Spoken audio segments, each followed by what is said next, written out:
యావత్తు సినీ ప్రపంచం ఆసక్తిగా ఎదురుచూసిన ఆస్కార్ అవార్డుల సంబరం లాస్ ఏంజలీస్ లో అంగరంగ వైభవంగా జరిగింది. ఒక వేశ్య జీవిత కథ ఆధారంగా తెరకెక్కిన అనోరా అనే సినిమాకు ఉత్తమ చిత్రం, ఉత్తమ దర్శకుడు, ఉత్తమ నటి సహా మొత్తం 5 విభాగాల్లో ఆస్కార్లు దక్కాయి.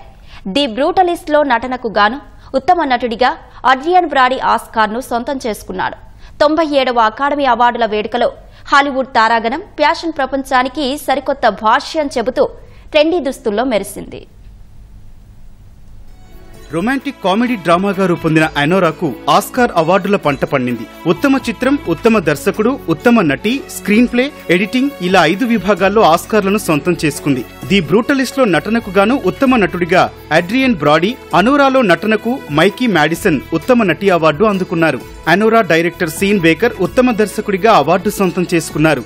ఏ రియల్ పెయిన్ చిత్రానికి కీరన్ కైల్ కల్కిన్ ఉత్తమ సహాయ నటుడిగా, ఎమిలియా పెరేజ్ లో నటనకు జోయా సాల్దానా ఉత్తమ సహాయ నటిగా ఆస్కార్ అందుకున్నారు. గతేడాది బాక్సాఫీస్ వద్ద కాసుల వర్షం కురిపించిన డ్యూన్ పార్ట్ 2 ఉత్తమ సౌండ్, విజువల్ ఎఫెక్ట్స్ విభాగాల్లో 2 ఆస్కార్లను సొంతం చేసుకుంది.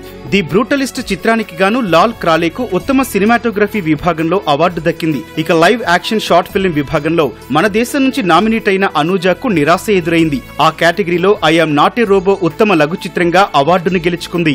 And the Oscar goes to Adrien Brody.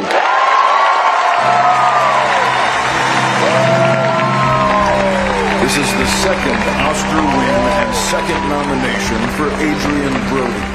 భారీ బడ్జెట్ యాక్షన్ తరహా చిత్రాలు రాజ్యమేలుతోన్న రోజుల్లో విభిన్నమైన కథతో వచ్చిన అనోరాకు ఆస్కార్ల పంట పండటంతో సినీ ప్రియుల్లో ఈ చిత్రంపై ఆసక్తి నెలకొంది. 23 ఏళ్ల వేశ్య చుట్టూ తిరిగే కథగా ఈ చిత్రం తెరకెక్కింది. బ్రూక్లిన్ లో నివసించే అనీ అనే అమ్మాయి తన వృత్తిలో భాగంగా ఓ రోజు రష్యన్ ఒలిగార్క్ కుమారుడు వన్యను కలుస్తుంది.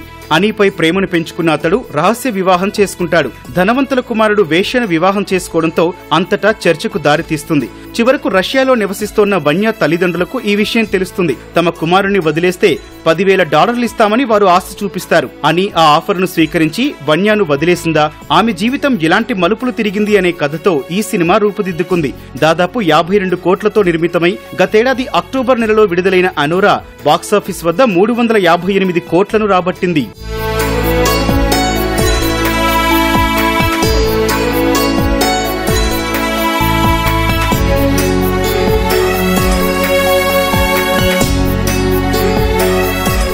లాస్ ఏంజలీస్ డాల్బీ థియేటర్లో అట్టహాసంగా జరిగిన 97వ అకాడమీ అవార్డుల వేడుకకు హాలీవుడ్ ముఖ్య తారాగణంతో పాటు సాంకేతిక నిపుణులు హాజరయ్యారు. నటీమణులు ట్రెండీ దుస్తుల్లో మెరిశారు. ఆస్కార్ అవార్డుల వేడుకకొచ్చిన అతిథులతో నటి, వ్యాఖ్యాత అమేలియా డిమోల్డెన్బర్గ్ చిట్చాట్ చేశారు. Ariana Grande, Cynthia Erivo, Doja Cat, Lisa, Queen Latifah, రేయిలు తమ ప్రదర్శనతో ఆహుతులను అలరించారు.